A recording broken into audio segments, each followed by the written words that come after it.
Hey everybody, Spiceman here from Virtual Airwing 11.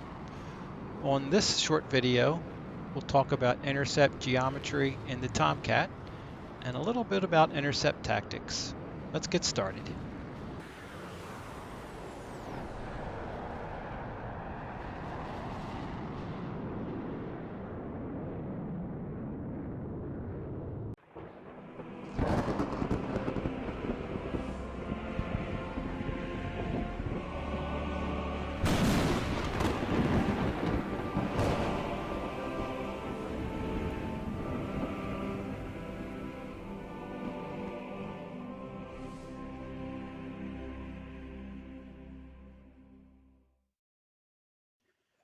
Okay, here we are. So someone on the forums mentioned it'd be a good idea to update the intercept geometry presentation for the Tomcat, and I thought that was a good idea.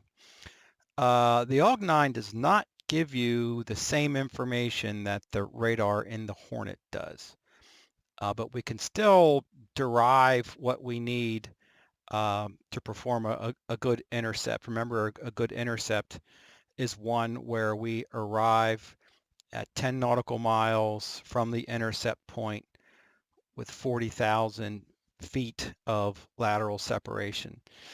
Now that's a published number for the Hornet. I haven't seen a published number, a good lateral separation number for the Tomcat, but I think 40,000 feet makes pretty good sense for the Tomcat as well. So first, let's review a little bit about the intercept geometry. And if you haven't seen my other video, you can kind of watch that for a deep dive. But for here, let's go ahead and review the intercept geometry triangle. All right, so a good intercept, if you'll remember, involves an isosceles triangle, right? Where let's say that we're A, the bandit is C, the point that we're going to cross each other if we have a good collision course is this point B here. Remember the formula for lateral separation. Lateral separation is target aspect, right, times range times 100. So we want to arrive with a 40 degree of target aspect at 10 nautical miles prior to point B. That's the point that we're looking for. That's where we want to be to have our 40,000 feet of lateral separation. So to review the angles, if we're A, 40 degrees to the bandit is our antenna tracking angle, or our angle off.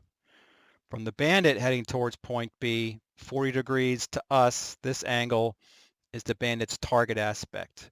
This would be the bandit's angle off if he was tracking you, or the number of degrees he would need to turn his head if he wanted to look at you. That's his target aspect.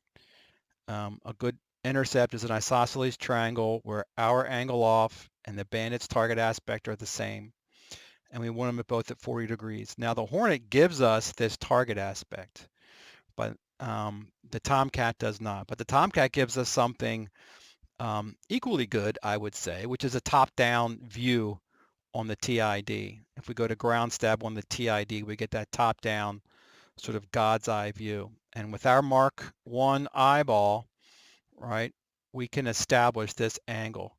We know that the three angles of a triangle add up to 180 degrees, right? So if the bandit's 40 and we're 40, we know that this angle here has got to be 100 degrees.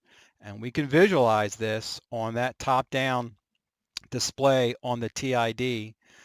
So without even knowing our angle off and without even knowing the bandit's target aspect, if we achieve this angle, we've achieved this isosceles triangle, right? And so that's what we're going to do on the TID of the Tomcat, is maneuver ourselves to create this 100-degree cut or heading crossing angle. If we can achieve a 100-degree heading crossing angle, then we've got the intercept that we want. So let's go ahead and look at how we're going to do that. So here we are. We got a bandit out there.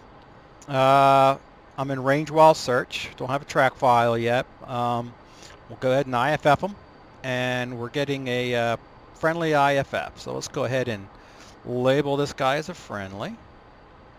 Oh, got to get him in track while scan first. Let me get him in track while scan. Hook him. And we'll label him as a friendly.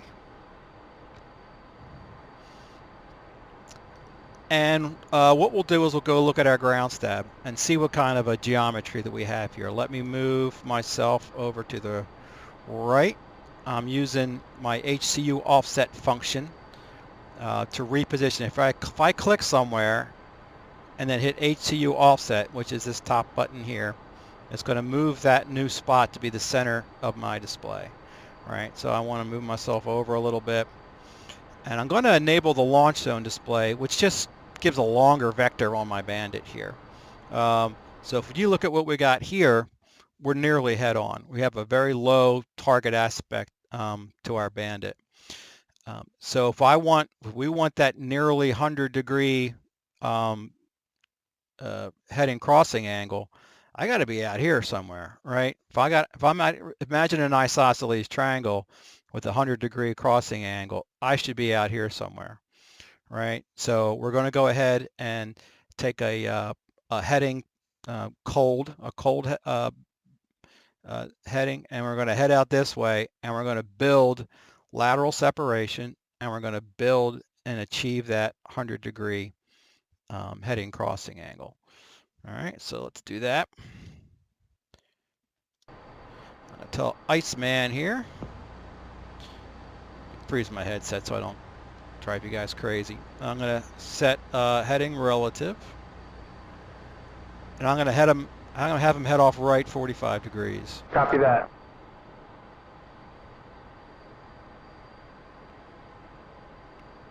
I think I hit 30. We'll fix it. Got about 100 miles, right? So yeah, so now we're heading off this way, and we're going to build that build lateral separation and build that heading crossing angle up to 100 degrees. Now, while we're kind of on our way here, I mentioned the Tomcat doesn't give us target aspect. I believe the Tomcat actually did give target aspect. From my memory, is this TID display is not the way that it was here. We had, instead of having rotating information up here, we actually had two rows of information, and one of those available information was target aspect. And I found a video on the internet that actually showed what I remember, which was the two rows of information and the target aspect. I know that some of Heapler's source material is pretty old, really early A material. So this is probably something that came along later based on user feedback. So maybe we will get target aspect down the road on the Tomcat. But for now, we're going to build our intercept using our ground stab display and our Mark I eyeball here on the TID. So we'll continue to head out this way and build our lateral separation. And what I'm going to do as this builds, I'm going to visually look at this vector. Oh, something on the vector. So when you're in ground stab, this vector represents the magnetic course of the bandit, and the top of your display is north, south, east, and west, right? So that's your ground stab display. If you go into the attack display, this is a course differential type display. So that's the difference between what this vector is showing in attack or aircraft stab versus what it's showing in ground stab. And that's why ground stab is a pretty useful display there.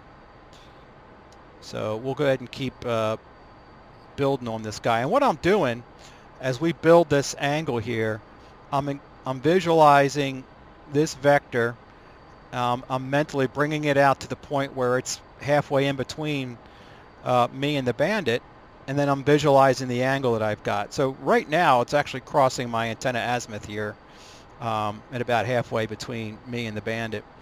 And that's, you can see that's nowhere near our 100 degrees yet. So we're going to let that continue to build and just visualize that, continue to visualize that triangle as our heading crossing angle builds here. All right.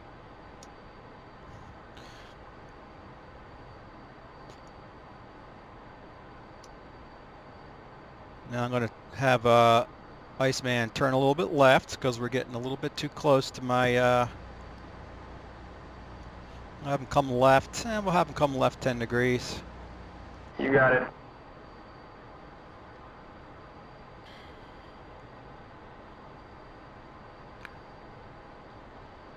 Well, now let's see what we got. Let's visualize here out to about halfway in between us and the Bandit. And that's looking pretty close based on my Mark 1 eyeball. So what I'm going to do is I'm going to have Iceman turn us onto that 40-degree right angle off.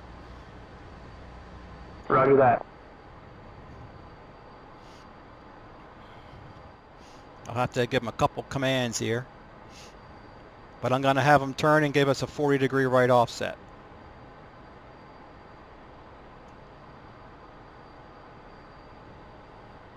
And I can go to my attack display now. Done with that.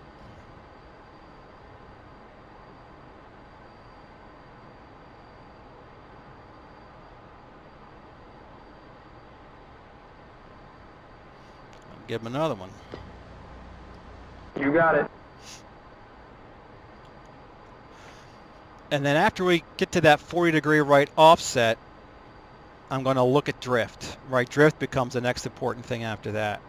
Remember, if we're on a good collision course, we're not going to have any drift.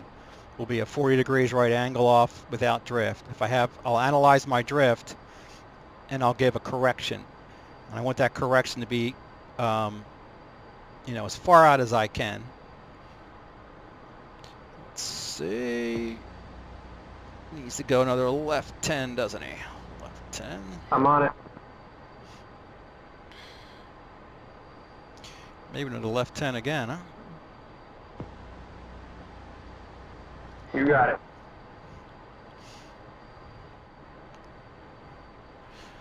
All right. So let's see how we're going to do here. This Iceman sort of stabilizes himself there. It's lazy turns drive me nuts, but that's all right. All right, so he settled out. There's our 40-degree right offset, and let's see what kind of drift we got. First little bit of drift I get, I'm going to give a good correction. Now, I'm not going to mind him drifting left so much. I'm not going to mind him drifting left out in front of us. I don't want him drifting to the right. That means we're drifting out in front of him. Don't want that. So looks like we did pretty good. Your drift here is going to be based on how well you guessed at that heading crossing angle being 100 degrees.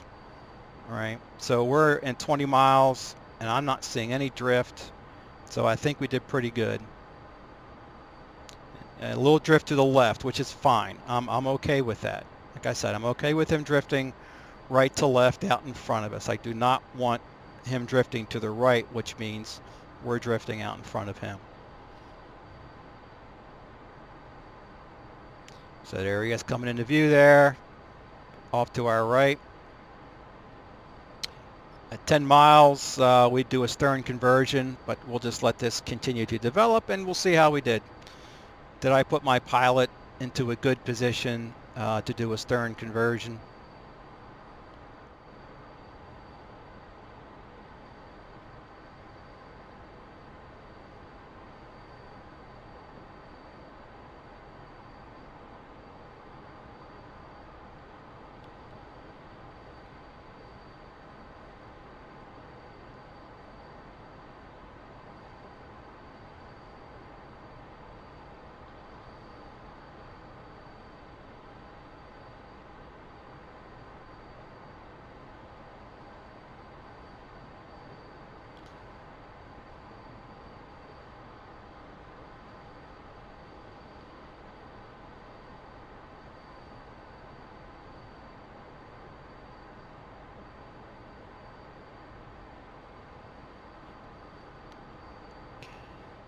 All right, so there we go.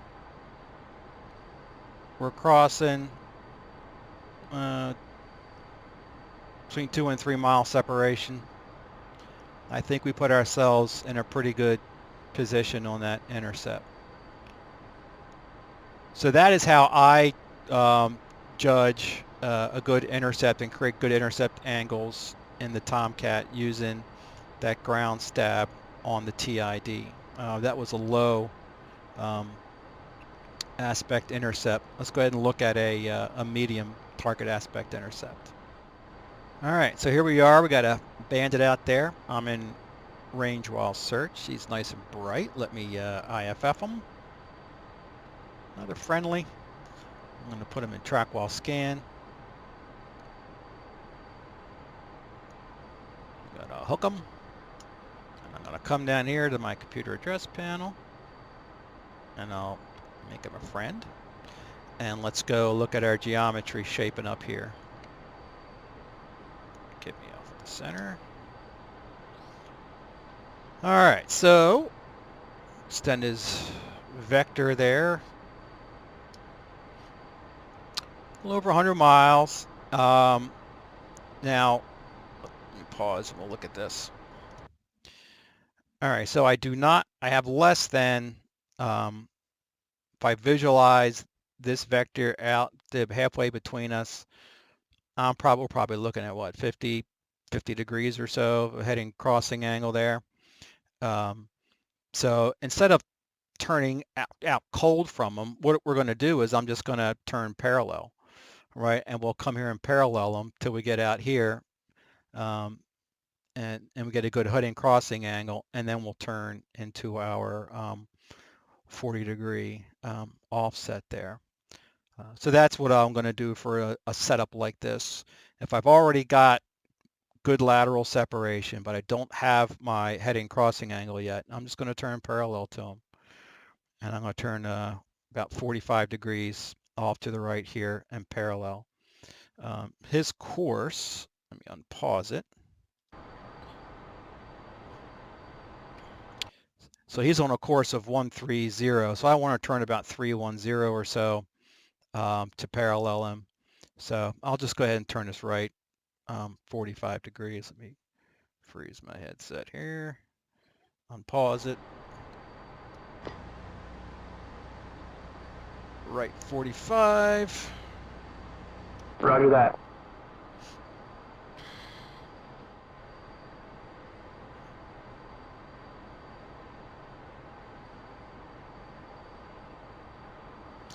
If I visualize his vector about halfway between us. Now, in fact, I can go ahead and put my help if I want to, just move my antenna line there. Help visualize that. Yeah, and we're nowhere near there yet, so we'll just keep pressing. All right, we're at about 60 miles now. If I visualize his vector halfway in between us, we're getting pretty close. A few more miles, I think we'll be there. If I was actually in the jet, I'd probably be holding my finger on the TID at this point, just to help me visualize here. Maybe even bring a grease pencil with me, I don't know, but I think we're getting pretty close. So I'm going to go ahead and let Jester turn us here. Roger.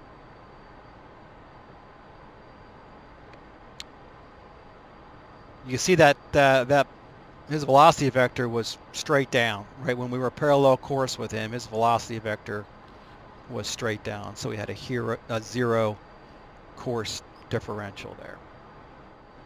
All right, so Iceman's leveling off here. We got our 40-degree offset.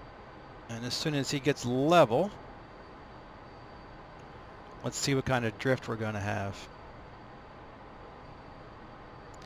And then we'll make our first correction. All right, he's level. There's 36. Let's see where it goes.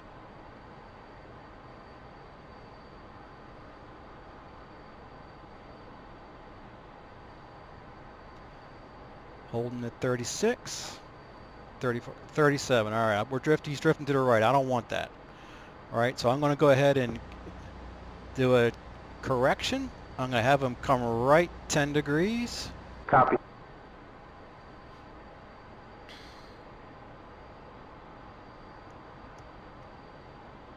And we want to stop that rightward drift.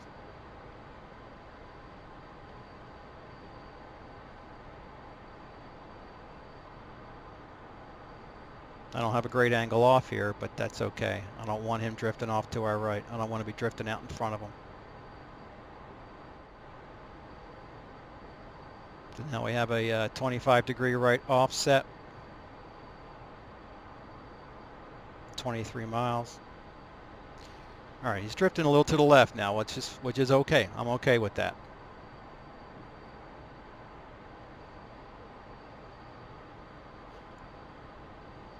Could probably take a little right now. Or a little left, rather. I'll have Jester give me a left 5 degrees. Copy. Jester, Iceman.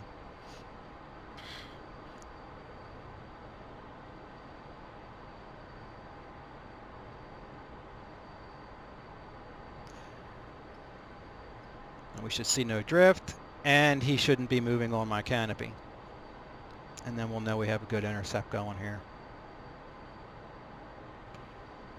Still drifting a little left, but I'm okay with that. I think we put ourselves in a good position to do a good conversion on this guy, good stern conversion.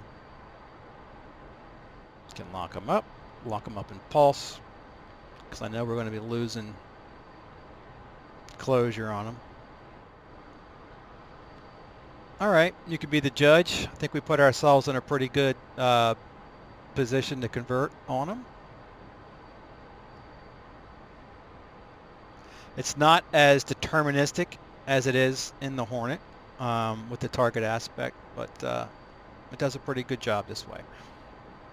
Now let's go look at a high angle target aspect. All right, so here's a high angle target aspect. We got a guy way off to our right. Let's get him in track while scan. IFF him.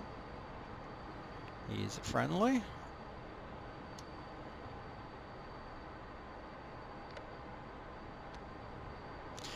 And let's see what we got for geometry. All right, yeah. So we're actually not looking too bad from an intercept angle as we are. We're kind of coming this way. We're greater than our 100 degrees. If I just turn right now, we're going to be in kind of close to him. So what I want to do is I just kind of want to chase him down a little bit. Right, so I'm going to turn left a little bit, and I'm also going to have Iceman give us a little bit of speed here. So I'm going to have him put on 100 knots. Roger that.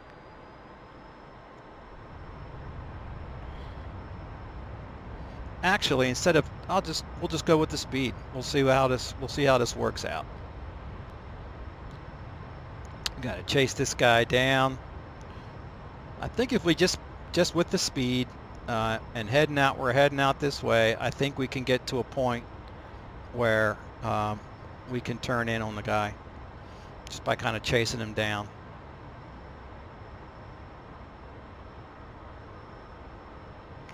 I can get his speed by hooking him.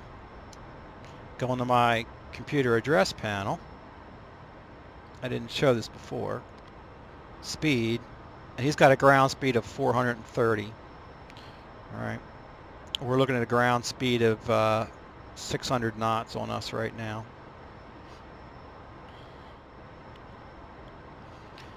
So again, with the visualization, I draw this vector out to a point halfway in between us. I can even use my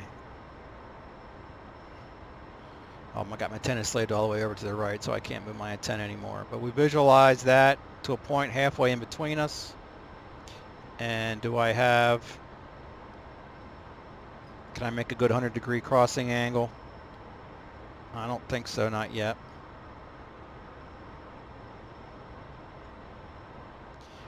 All right, I think we're about there. So I'm going to have Iceman slow us down. Take that speed back off. Roger that. And I'm also going to have him give us a right 45. We'll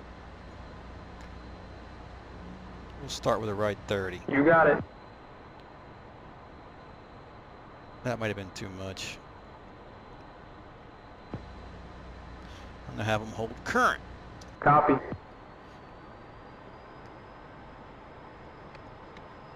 All right, so there's our 40 degrees offset. Let's see what we got. Staying right there at 41, 30 miles.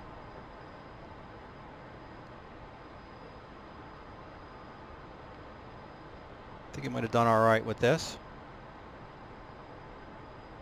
42. Oh, time for a correction. I'm going to go right 10 degrees. You got it.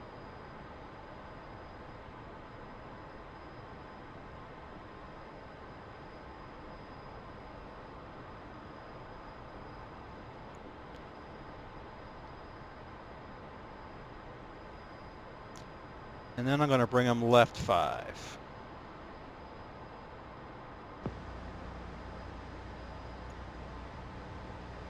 I'm on it. See if that fixes our drift. We're at 36 degree offset. 35, he's drifting just slightly left. I'm okay with that. All right, I think this one looks pretty good. You can be the judge, but I think we put ourselves in a pretty good position to convert on this guy.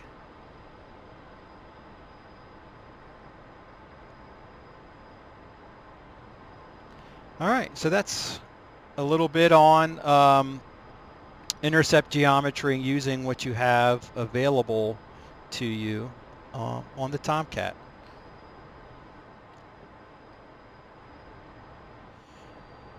Okay, so now let's talk about tactics a little bit.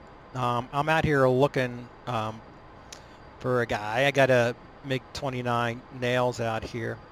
I don't see him yet. I'm in PD search, which is my longest range detection. So I'm looking to just kind of find this guy. I won't have range information in PD search, but I can start building somewhat of a picture. I'll have an azimuth. I'll have a closure, which will give me a clue as to what kind of target aspect I might be looking at. And I've got my azimuth spread out to 65 degrees. If there was an AWACS in the air, I might have a data link target, which would be really nice. AWACS would be giving me, picture calls. At this point, typically AWACS gives you picture calls until you commit to an intercept, and then AWACS will switch to BRA calls. And in addition, once you've kind of built your own situational awareness, you can make a Judy call, which is basically telling the AWACS that I'm now responsible for my own situational awareness, and I don't expect to hear from you unless something, sort of changes. But okay, looks like I am picking him up in PD search now. He's 20 right. I've got almost 800 knots closure, so I'm probably looking not true nose on, but it could be nose on or something a little bit just off the nose, but it gives me a little bit of a picture. I can IFF interrogate, and I'm not getting an IFF return, so that probably is my 29 out there. I can try range while search. Might not be picking him up yet, and I'm not, so I'll just keep pressing forward. 20 degree offset is okay. We'll just keep running with this and just keep pressing forward. All right, so now we're in range while search. We're picking him up. I can go ahead and IFF. That's still our guy. Can try a track while scan, see if we're getting him in there. We are. Go ahead and hook him. And now I'll commit on this with AWACS. We would make a call, something like, Fast Eagle 102 targeting single, broad 270 for 80. I can't really make a bullseye call. That's something that's not real easy to do in the Tomcat right now. Let me pause it while I yak a little bit. In the future, I think Keepler is going to implement a feature that was in the Tomcat. It was called the nav grid display on the TID. You can have the TID display a grid based off of a fixed point, like bullseye, and that was a handy display there on the AUG-9. I think they're going to do that. And there was also this point-to-point function that the AUG-9 could do. And I think they have plans for that as well. So the point-to-point function, let me unpause it. If you go to the, I think it's TAC data category, here's the point-to-point. So I could hook a point. Let's say I could hook that waypoint 1 if that was my bullseye. I could hit point-to-point and then hook anything else, whether it be a sensor target, data link target, waypoint, any point on the TID or even an empty point on the TID, and it would give me a range and bearing from that first hook to that second hook. And so that would be really useful for making bullseye calls as well. But hopefully they're coming. But we're going to keep pressing on him. I'm going to go to ground stab here and see what we're looking at. We're looking at that sort of a medium aspect setup here. So what I'm going to do is I'm going to turn parallel to this guy. I'm going to have Iceman give me a 45 degree to the right. I'm on it. Up there. And launch zone, give me that long, and center it up a little bit better on the TID here. All right. All right, now we'll look to build that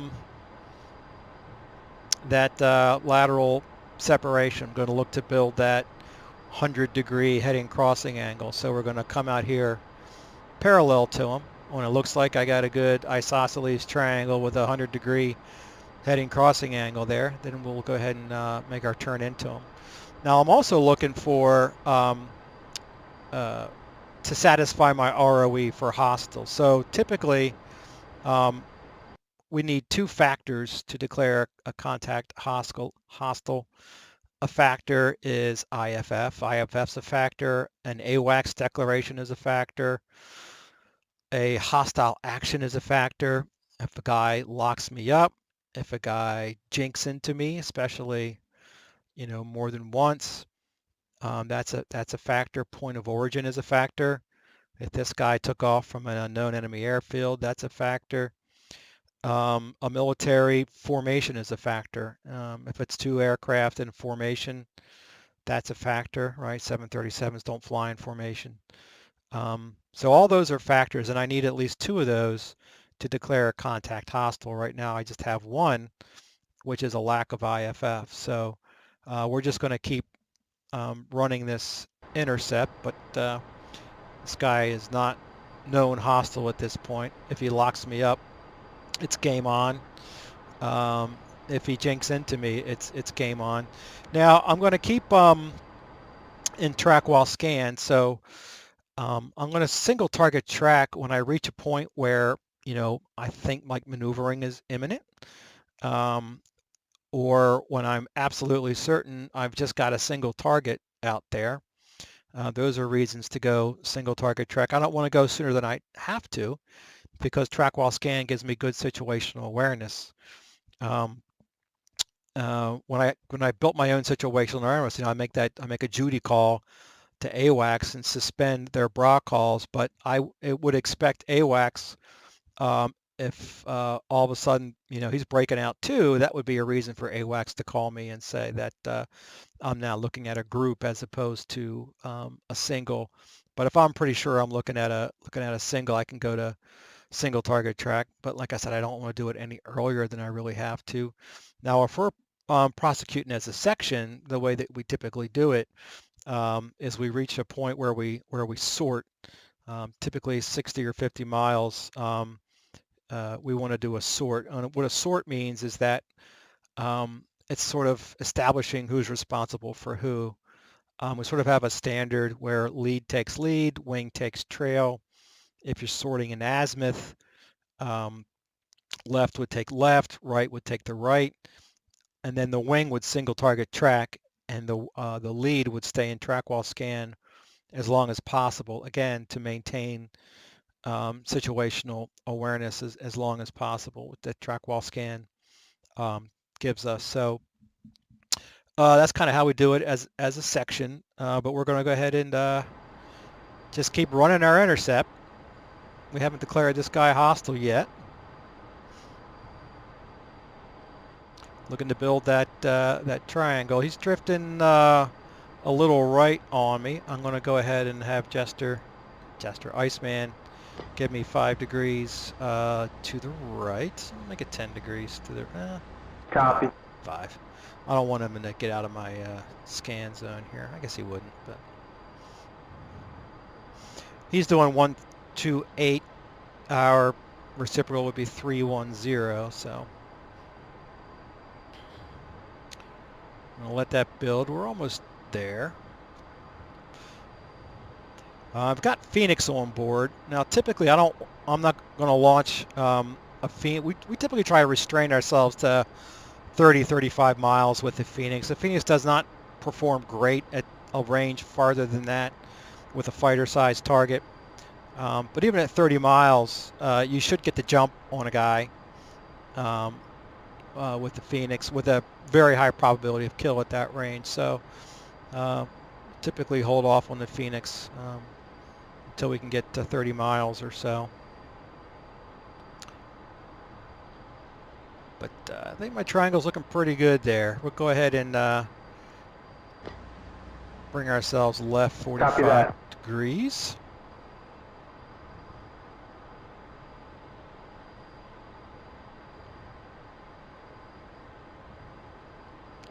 Can switch to the attack display. There's 30 miles. We're going to go ahead and lock him up. Oh.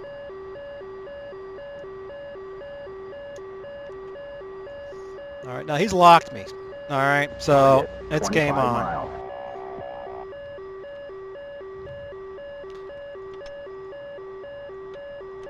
I'm going to center up my steering T.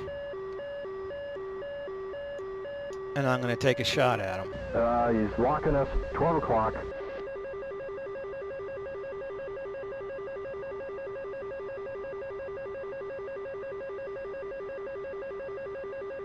Give myself a good crank here. 1 o'clock. That's a radar missile, certainly at this range. So I'm going to